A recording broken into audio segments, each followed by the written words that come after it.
mis dans la catégorie jeunes. Je vais parler des jeunes, mais je vais parler plus largement des minorités. Donc, ce que je vous présente, c'est un peu une réflexion sur différents travaux qui amènent à réfléchir peut-être plus largement à pourquoi, finalement, on entend depuis longtemps, mais en particulier peut-être ces dernières années avec la crise pandémique, les crises sociales auxquelles on fait face actuellement, économiques, environnementales, tout ça, une espèce de discours où à la fois des groupes revendiquent une liberté d'expression qu'ils estiment qu'ils n'ont pas dans l'espace public.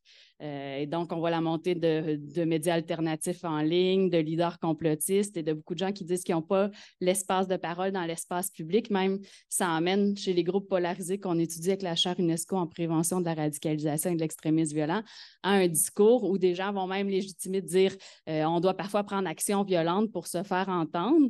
Et donc, ma réflexion était pourquoi est-ce qu'on a l'impression, même si c'est une conception souvent un peu erronée de ce qu'est la liberté d'expression, puis ce que sont les limites de la liberté d'expression face à des discours parfois haineux, discriminatoires, etc. Mais l'impression donc que cette liberté-là n'est pas entendue et plus spécifiquement que la liberté de presse ne répond pas à cette liberté-là et qui ne sont pas représentés dans les médias. Donc, d'où vient ce sentiment-là peut-être d'un manque de représentation médiatique et sans pouvoir dire qu'est-ce qui vient avant ou après le fou la poule. Mais bon, est-ce que la méfiance envers les institutions que beaucoup de ces groupes-là ont, avec parfois raison, parfois moins de raison, engendre cette impression-là qu'on n'est pas représenté ou est-ce que cette impression-là qu'on n'a pas accès à l'espace médiatique crée aussi une méfiance envers les institutions?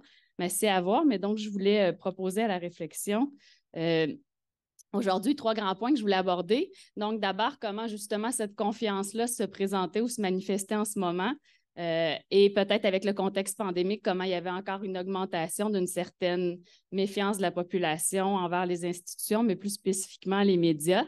Et peut-être est-ce que cette méfiance-là peut être liée à ce qui se passe dans les médias. Donc, quelques données de différentes recherches qu'on a menées ces dernières années sur la représentation des minorités puis de la diversité dans les médias. Est-ce que, dans le fond, ce sentiment-là est aussi lié à certains peut-être manquements potentiels des médias et enfin emmener à quelques pistes de solutions. Donc, qu'est-ce qu'on pourrait faire pour améliorer finalement cette situation-là où les choses...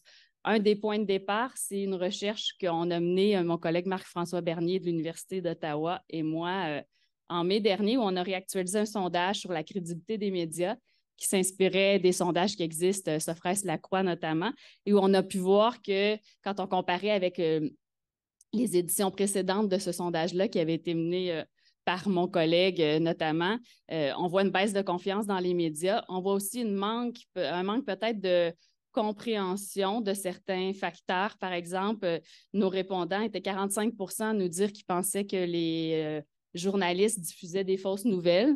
Donc, quand on regarde c'est quoi la définition d'une fausse nouvelle, ça ne peut pas être le fait d'un média professionnel parce que c'est vraiment quelqu'un qui veut tromper en imitant la forme d'un média.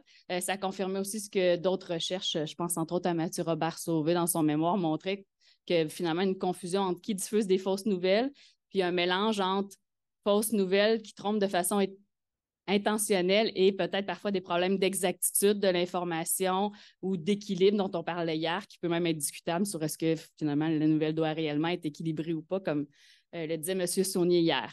Donc, en contexte pandémique, on a vraiment entendu un peu plus ce discours-là sur est-ce qu'il y a une méfiance envers les médias, envers les institutions publiques qui se produit puis qui est en train de s'exacerber.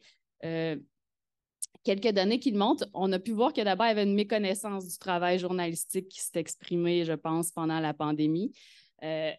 Beaucoup de gens qu'on rencontrait dans nos recherches sur la désinformation, jeunes et moins jeunes, nous disaient, on peut faire nos recherches, on peut voir des choses, puis rapidement, le fait que des médias traditionnels étaient prudents parce qu'on n'avait pas nécessairement de données scientifiques sur la pandémie, sur le virus pour mieux le connaître, se tournaient vers les médias en ligne pour faire leurs recherches, ce qu'on entendait souvent, mais ça résulte aussi d'un manque de connaissance de quels sont les critères du travail d'un journaliste qui doit avoir 2, 3 sources, comment il fonctionne pour faire son travail, comment on vérifie certaines choses, pourquoi il y a des aspects légaux qui peuvent prendre du temps avant de publier une nouvelle, notamment.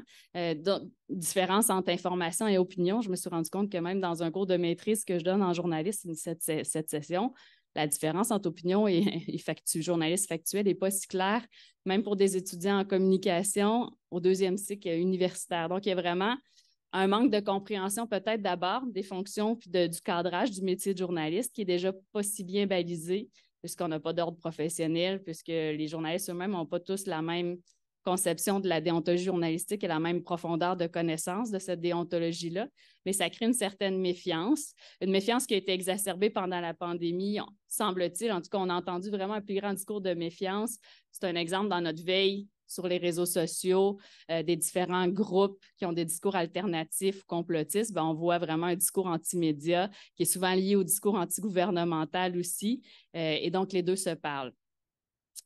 Et donc, ça se passe finalement dans un univers où on voit vraiment une montée de la désinformation de toutes sortes et où on a tendance à mettre finalement sur un pied d'égalité de l'information professionnelle qui est traitée par les journalistes avec toutes sortes d'informations qui vont être partagées, parfois sans intention de nuire, hein, donc de la mésinformation, mais parfois aussi avec des intentions qui peuvent être soit malveillantes ou soit en tout cas avec une volonté sociale, politique ou autre de venir altérer le débat puis influencer les gens finalement dans la compréhension des choses. Donc, il y a vraiment un univers de l'information qui s'est complexifié, qui n'est pas toujours compris par le public et où on met souvent sur un pied d'égalité différentes sources d'information sans bien comprendre le contexte. Ceci étant dit, cet univers de méfiance-là a été amplifié, comme je le disais, par la pandémie et dans des travaux qu'on a fait notamment avec Caroline Lacroix à l'Université de Sherbrooke, on a pu voir vraiment que les journalistes aussi avaient peut-être contribué à cette problématique-là. Pendant la pandémie, il y a beaucoup de groupes sociaux qui sont venus nous voir. Notamment, on avait organisé un colloque sur les discours publics par rapport à la pandémie puis la désinformation. Et il y a des groupes sociaux, des organismes non gouvernementaux, des groupes qui représentaient notamment des personnes sans abri, par exemple, qui disaient bien, il y a des questions à se poser sur l'impact des mesures sanitaires.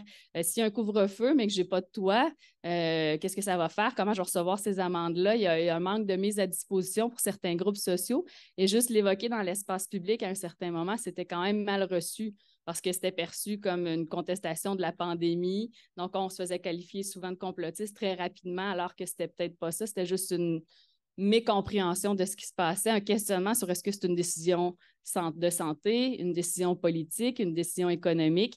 Et ce questionnement-là, on ne pouvait pas trop l'avoir à un certain moment avec, parfois un motif qu'on peut comprendre, que les journalistes nous ont expliqué quand on les a rencontrés, donc après la première vague, ou en plein cœur plutôt de la première vague de la pandémie, où ils nous disaient, bien, si on laisse trop de place à ce discours critique-là, on a peur de contribuer à amplifier le problème, puis donc que les gens n'adoptent plus les mesures sanitaires, et donc finalement qu'il y ait encore plus de propagation de la COVID-19. Mais en contrepartie, en ne présentant pas ce point de vue de critique-là, bien, qu'est-ce qui arrive? On fait en sorte un peu finalement que les gens aient l'impression que finalement les journalistes ne présentent pas tous les points de vue puis qu'il y a un discours qui est un peu corrompu finalement, qui n'est pas tout à fait complet.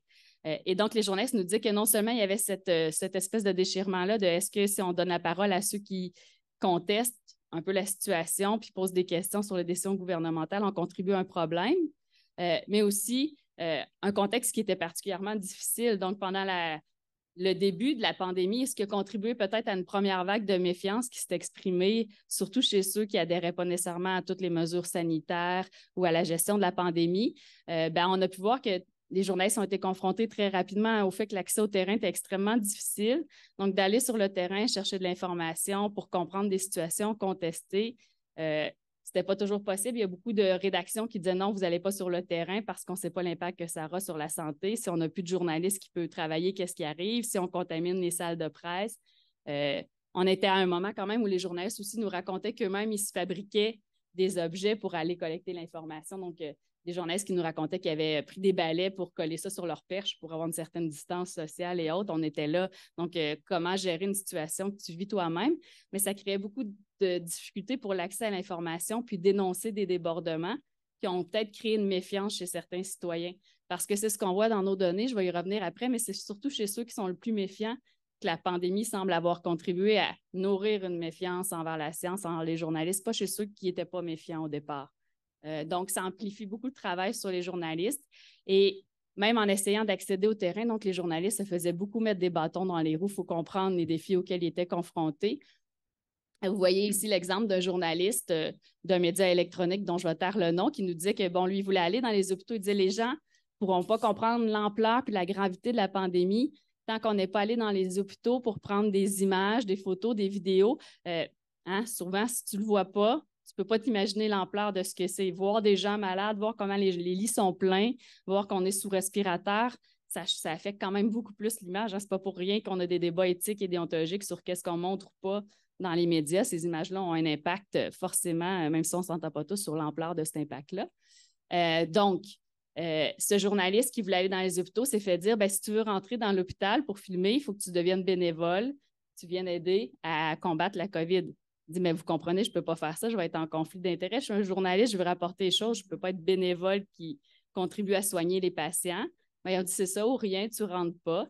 Et donc, toujours est-il que ce journaliste a parlé à ses patrons, il s'est ramassé à être bénévole pour aider finalement le personnel hospitalier pour être capable d'avoir des images et d'accéder. Donc, on est vraiment dans un contexte d'accès au terrain super difficile qui n'a pas peut-être été très bien compris par un certain public pendant la pandémie. Un contexte aussi où le gouvernement parfois incitait les journalistes à rapporter l'information en direct. On avait les conférences de presse en direct. Et donc, un bon exemple de ça, c'est le directeur de la santé publique à un moment en conférence de presse qui a dit aux journalistes, je vous remercie, vous êtes mes merveilleux pigeons voyageurs. Et donc, ça a été comme un peu un électrochoc chez les journalistes qu'on a rencontrés qui nous disaient, nous, on se voit comme des chiens de garde, puis on se fait traiter de pigeons voyageurs. Donc, c'est assez paradoxal, c'est pas du tout de la façon dont on se voit. Pourquoi ça se produit, ça? C'est certainement, comme on disait, le fait de ne pas vouloir contribuer à amplifier le problème de la pandémie a fait en sorte qu'on a beaucoup passé directement le message du gouvernement sans trop le critiquer, surtout que l'opposition n'a pas été très loquace non plus pour critiquer le gouvernement à ce moment-là. Donc, ça a engendré ça, ça a engendré que c'est vraiment cette phrase-là qui a été comme un peu un électrochoc chez certains journalistes pour dire on n'a peut-être pas été assez critique. Et je pense, en tant que chercheur, et là c'est mon opinion toute personnelle, mais que lorsque va arriver la prochaine crise, les journalistes ne sont pas plus préparés pour qu'est-ce qu'on va faire pour ne pas retomber dans ce piège-là de se faire la courroie de transmission du gouvernement. Et beaucoup de journalistes nous en parlaient. On était réduit à un rôle de courroie de transmission. On a fait notre effort de guerre. Pour nous, c'est une responsabilité sociale de ne pas trop critiquer le gouvernement. Mais c'est certain que ça nourrit une méfiance. Donc, une méfiance qu'on a pu voir s'exprimer chez une partie de la population. Nos données de 2021, on a vu, entre autres, je n'ai pas eu le temps d'analyser encore, Léger a sorti un sondage cette semaine où on voyait que ces données-là, c'était peut-être encore plus importantes aujourd'hui, puis chez les jeunes notamment, qui auraient encore plus d'adhésion à certaines idées conspirationnistes ou qui impliquent finalement qu'un complot nous contrôle, mais on voit qu'il y a quand même une partie de la population assez importante qui exprimait finalement qu'elle adhérait de façon modérée ou assez convaincue à des idées conspirationnistes. Au Québec, là, on est à peu près 15 % d'adhérents modérés, 6 % d'adhérents convaincus pendant la pandémie. Je ne veux pas trop m'attarder là-dessus, mais faire le lien que ces gens-là qui, donc, ne croient pas nécessairement à la pandémie, donc pensent souvent que c'est le fruit d'un complot, de différentes personnes qui nous contrôlent. C'est le propre du complotiste, c'est de croire que quand on est devant l'adversité, c'est que quelqu'un derrière contrôle puis tire les ficelles. Mais ce qu'on a pu voir vraiment, c'est que beaucoup de ces gens-là, en même temps, c'est ce qui les rassemblait, peu importe leurs idées politiques, sociales. Donc, souvent, c'était des gens qui, au départ, peut-être étaient plus liés à des mouvances d'extrême droite, d'autres plus de médecine alternative, avaient moins confiance en la médecine traditionnelle. Mais c'est vraiment la méfiance envers le gouvernement et aussi un certain état de détresse pour plusieurs qui les a ralliés. Et cette méfiance-là, ça s'exprime dans toutes les institutions politiques, sociales et médiatiques. Donc, il y a vraiment une méfiance envers les médias. Puis on peut le voir, c'est vraiment petit, je sais que vous ne voyez rien, mais ce que je voulais vous montrer là-dedans, c'est que finalement, la méfiance est partout chez ceux qui adhèrent à la désinformation puis au complotisme, selon nos données, puis vraiment très forte envers les médias traditionnels, alors que c'est là qu'on voit la plus grande confiance envers les réseaux sociaux numériques chez ceux qui adhèrent à la désinformation puis aux conspirationnistes, et c'est différent pour le reste de la société. Donc, dans ces groupes-là, et souvent on voit que ces groupes-là, il y a plusieurs personnes qui sont issues de minorités religieuses, sociales, culturelles. Pourquoi? C'est une des questions qu'on se pose. Il y a comme une plus grande méfiance. Et ça confirme aussi ce qu'on voyait tout à l'heure. Je vous parlais du sondage que j'ai fait avec mon collègue Marc-François Bernier. Ce sondage-là nous a permis de voir vraiment que, notamment, il n'y a pas la même vision des médias chez les sympathisants ou ceux qui nous disent que leur préférence politique va chez le Parti conservateur du Québec, par exemple, que chez ceux qui ont une préférence pour Québec solidaire ou des partis comme la CAQ. on peut voir vraiment que, bon, le média de prédilection est vraiment pas le même selon ces partis-là. Donc, déjà, il y a une plus grande méfiance envers les médias. Mais on voit que, par exemple, chez la plupart des répondants, c'est le Radio-Canada qui est considéré comme le média le plus fiable. Et ce niveau de confiance-là baisse vraiment beaucoup chez les gens dont la préférence politique était pour le Parti conservateur. On voyait aussi que bon, la qualité la plus importante pour avoir confiance envers les médias d'information, pour la plupart des répondants, bien, ça va être dans l'exactitude de l'information et l'impartialité. Donc, on en parlait hier, un concept qui est assez flou d'objectivité journalistique. Donc, j'aurais pu vous parler de ça juste aujourd'hui. C'est quoi l'objectivité journalistique? C'est tout un débat. Donc, de vouloir être le plus objectif possible quand on traite un sujet, de s'éloigner de son point de vue, bien ça, c'est beaucoup plus important pour les gens qui adhèrent au Parti conservateur d'avoir l'impression que le journaliste aborde la nouvelle de façon objective que exacte, tandis que pour les autres, c'était l'exactitude qui était la valeur la plus importante. Donc, on voit vraiment que selon les partis politiques, ça oriente aussi notre vision des médias, donc selon la position et sociale et politique également. Donc, si je crois plus à gauche, à droite, et on voit aussi que chez certains partis, justement, surtout Québec solidaire, Parti conservateur, où la préférence politique va sur ces partis-là, bien, on va avoir tendance davantage à penser que les journalistes sont moins libres et indépendants, puis sont davantage au service soit de leur entreprise, de leur groupe d'intérêt, de leur propre intérêt et moins de l'intérêt public. Donc, on va voir que finalement, on voit moins les journalistes comme étant au service de l'intérêt public chez certains partis qui ont peut-être des visions politiques plus tranchées, donc des revendications sociales plus importantes et l'impression de moins se faire entendre dans les médias. Enfin, on voit que les répondants à notre sondage, là, j'ai comme mixé quelques données pour juste vous montrer qu'il y a quand même un rapport de défiance qui est particulièrement présent peut-être chez des minorités, chez des gens qui ont déjà un rapport de méfiance envers les institutions, minorités sociales, minorités culturelles. Donc, les gens, c'est assez étonnant dans ce sondage-là qu'on a fait avec mon collègue Bernier en mai dernier, mais on voyait qu'ils connaissaient assez bien le Conseil de presse du Québec. Donc, moi, j'étais convaincue qu'il y avait une méconnaissance assez relative dans la population des mécanismes d'autorégulation médiatique.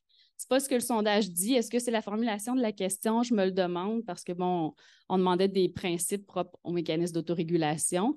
Mais peu importe leur connaissance ou pas, il y a seulement un répondant sur 4 environ qui croyait que le conseil de presse, donc un tribunal d'honneur de la presse pour encadrer les médias, était le mécanisme adéquat d'encadrement des médias. Alors, beaucoup des répondants avaient l'impression finalement que les médias, pour l'instant, n'étaient pas assez encadrés, qu'un tribunal d'honneur, donc avec une sanction morale, ne répondait pas aux besoins d'améliorer le travail des médias puis de les inciter finalement à corriger certains manquements ou à éviter certains manquements. Et donc, 50% quand même pensaient que les médias accordaient une relative importance à ces décisions-là du conseil de presse, à des blâmes, contre 27% qui pensaient qu'il n'y avait pas finalement d'attention qui était accordée. Bref, on est dans un contexte où les défis pour les journalistes sont assez importants, surtout dans des contextes de crise. Puis il y a une certaine méfiance aussi qui s'exprime envers ces médias-là, particulièrement, comme je le disais, chez des gens qui ont des peut-être positions politiques plus campées, qui se méfient notamment des crises sociales comme celle de la pandémie et qui souvent sont des minorités qui vivent avec des enjeux économiques particuliers. Et ça se reflète dans certains travaux qu'on a faits sur la représentation des minorités dans les médias. Donc, on voit aussi qu'il y a peut-être un manque de représentation là, de ces minorités-là dans les médias qui engendre une méfiance envers le fonctionnement médiatique. Et je voulais vous emmener quelques exemples de ça issus de nos travaux. Donc, il y a différents travaux, notamment, qui évoquent que peut-être au Québec, le fait qu'on est déjà une minorité dans un Canada anglais qui se bat pour sa survie culturelle, pour sa langue, bien, ça crée peut-être déjà un réflexe de défense qui fait en sorte qu'on s'ouvre peut-être moins à une diversité, notamment ethnique et religieuse dans les médias. Il y a différentes études qui ont été publiées là-dessus qui montrent notamment que le personnel de couleur ou issu des communautés autochtones constitue moins de 15% du personnel dans les médias au Canada, alors qu'il constitue 20% de la population. Ça, c'était en 2021 que ça avait été fait par 2 organismes de représentation de la diversité dans les médias. Un autre sondage mené auprès de 242 salles de nouvelles en 2021 par l'Association canadienne des journalistes montrait qu'environ 80% des salles de nouvelles au pays n'ont aucun journaliste qui est issu de la diversité latine, Moyen-Orient, métisse, s'identifiant comme noir ou autochtone. Donc, il y a vraiment peu de gens issus de la diversité dans les médias. pour une foule de facteurs dont on va reparler rapidement, mais ce manque de représentation-là contribue forcément à se sentir peut-être moins représenté quand on est une minorité dans les médias. Et enfin, 82,9% des superviseurs des salles de nouvelles canadiens sont blancs. Et dans les 3 postes d'échelon supérieur sont occupés par aucune minorité ethnoculturelle dans 77% des salles de nouvelles canadiennes. Et donc, ce que plusieurs recherches mettent en avant, c'est que, bon, déjà, les minorités ethnoculturelles, il y en a qui arrivent avec une vision du journalisme qui est propre à leur pays d'origine, donc parfois des médias qui sont sous contrôle autoritaire, un journaliste qui est plus difficile à pratiquer, le fait aussi que, bon, ça prend différentes formations pour être journaliste dans d'autres pays. Donc, il y a une vision peut-être négative du métier qui freine l'envie d'aller vers le journalisme. Mais il y a aussi peut-être un manque d'ouverture. Et donc, les médias ont mis en place plusieurs initiatives pour favoriser la diversité à l'embauche dans les médias. Mais on voit que finalement, cette diversité-là n'est pas toujours nécessairement reflétée. Donc, plusieurs journalistes dernièrement ont dénoncé une diversité de façade dans les médias de Radio-Canada en disant qu'on a des politiques, on veut faire un beau rapport, qu'on engage les communautés ethnoculturelles, mais on ne les engage pas pour les bonnes choses. Et plusieurs journalistes nous racontent, bien, comme les décisions doivent se prendre finalement à l'échelon supérieur, beaucoup, surtout dans les gros médias comme Radio-Canada, qui a une grande structure, bien, c'est les postes de l'échelon supérieur qui décident de l'affectation du jour. Mais si je n'ai pas de représentation ethnoculturelle, est-ce que je manque d'une conscience pour parler de ces sujets-là? Bien, c'est fort possible. Donc, beaucoup de journalistes qu'on a rencontrés, on a rencontré 8 journalistes qui ont accepté de nous parler, qui sont issus des minorités ethnoculturelles dans les médias québécois. Et plusieurs ont refusé de nous parler parce qu'ils avaient peur d'être reconnus dans les entrevues puis que ça nuise à leur développement de carrière. Ça en dit déjà beaucoup. Ils ont peur de parler, ils ont peur d'être reconnus, ils se censuraient pendant les entrevues pour ne pas nous raconter certains vécus puis qu'on puisse mettre le doigt sur qui ils étaient. Mais ceux qui nous ont parlé nous disaient que malgré mes compétences, que je m'identifie comme quelqu'un de compétent, que j'ai travaillé fort, j'ai souvent l'impression d'être engagée parce que je vais être la case à cocher. Donc, on va pouvoir dire, check, j'ai engagé une minorité ethnique pour mon rapport et de ne pas avoir la place que je devrais avoir dans le média. Et plusieurs journalistes aussi, là, je ne lirai pas tout parce que je vais manquer de temps, mais nous racontaient, par exemple, que quand ils essayaient de dénoncer à des collègues certains préjugés qui étaient perpétués dans les médias, ils ne sentaient pas qu'il y avait la place pour le faire. Donc, ils nous disaient, mais quand j'essaie de dénoncer, par exemple, dis pas que ce vol de voiture commis par un Noir, ça fait juste perpétuer le cliché que des Noirs, c'est des voleurs de voitures alors que la personne a déjà été arrêtée. Mais il y avait une fin de non-recevoir par d'autres collègues qui disaient, ben là, il faut expliquer puis il faut comprendre. Alors que pourtant, la déontologie journalistique dit que si ça n'aide pas à comprendre la nouvelle, la mention de l'origine ethnique ou de la religion n'est pas nécessaire du tout. Donc, il y a des façons de faire qui se perpétuent comme ça et qui perpétuent des préjugés qui n'aident pas non plus à se sentir représentés par les minorités. Et donc, ce que plusieurs minorités nous racontaient, c'était vraiment d'avoir l'impression même qu'avec la norme d'objectivité, eux-mêmes, quand ils voulaient proposer des sujets plus objectifs sur les communautés, plus positifs sur des initiatives dans les communautés, mais ça veut dire tu n'es pas objectif, tu veux parler de ta communauté, alors que ce n'est pas ça le rôle d'un journaliste. Pourtant, il peut emmener très bien un sujet puis le traiter de façon objective tout en emmenant des sujets positifs. Donc, ce rapport à l'objectivité-là aussi nuit vraiment beaucoup à la représentation des communautés parce qu'on veut que les journalistes agissent comme des communautés et non pas comme des minorités quand ils rapportent certains faits. Et je vais sauter certaines diapos, parce que je vais manquer de temps, mais je voulais juste dire que c'est la même chose sur les minorités religieuses. Donc, on voit vraiment que les minorités religieuses font face à la même chose. Donc, il y a certaines minorités en particulier qui se plaignent beaucoup plus souvent au conseil de presse, puis on voit souvent que c'est le même manquement qui est répété. Donc, par exemple, le même amalgame entre musulmans puis terrorisme. Donc, il y a beaucoup de manquements qui reviennent, qui sont les mêmes pour ces minorités-là. Alors, c'est normal que des minorités qui disent, si j'ai accès à un poste dans les médias, souvent, ça va être un poste de second ordre. Je vais faire la météo, la culture, en tout cas dans leur perception, selon les entrevues qu'on a faites, et qui ont l'impression de ne pas pouvoir objectivement, de ne pas pouvoir proposer, d'aborder différemment leur situation sous peine de ne pas se faire dire qu'ils sont objectifs. Ça engendre finalement cette impression-là, peut-être cette crainte puis cette impression que les médias ne sont pas ouvertes. Et je conclue rapidement, je vais peut-être sauter d'une minute, je suis désolée. Mais donc, les pistes de solutions en ce moment qui sont évoquées dans nos différents travaux puis qui ressortent, on voit vraiment que d'abord, peut-être la méfiance envers les médias, c'est aussi un manque de compréhension de leur situation. Les contraintes auxquelles les journalistes ont fait face pendant la COVID ne sont certainement pas connues pour beaucoup de public. La façon de travailler des journalistes, les normes déontologiques auxquelles ils sont soumis. Donc, il y a vraiment un besoin peut-être d'accentuer l'éducation aux médias, mais aussi d'avoir une responsabilité qui est partagée.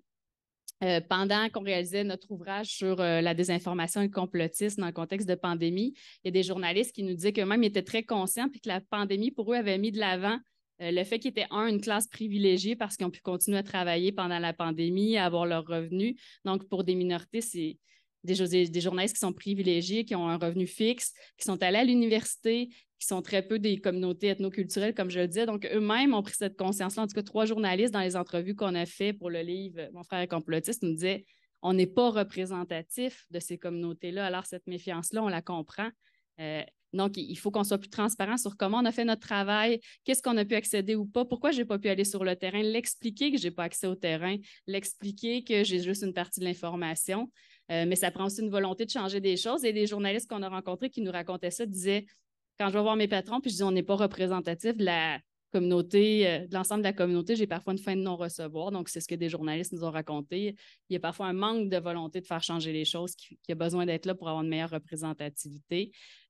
Et ça peut se faire aussi au niveau des experts, donc inviter plus d'experts qui représentent les différentes classes sociales et culturelles. Et peut-être un encadrement renforcé des médias pour justement dire ben, vous n'avez pas nécessairement besoin de présenter la personne comme noire ou autre. Dernièrement, il y a encore des décisions du Conseil de presse qui n'ont pas été dans ce sens-là, mais il y a beaucoup de décisions du Conseil de presse qui sont très contradictoires. Une fois, on blâme pour avoir mentionné l'origine ethnique ou culturelle, puis une autre fois, on dit que c'était correct de le faire, donc selon les membres qui sont sur le comité. Alors, et parfois, certains disent est-ce qu'on doit ramener le débat de l'ordre professionnel parce que si also consider the professional orders in this issue. N'importe quoi, mais peut-être que la confiance vient aussi du fait que j'ai l'impression que ce n'est pas une profession qui est encadrée ou qui est normée, puis tout le monde peut faire finalement la même chose. And it offers the same thing going forward. So thank you very much.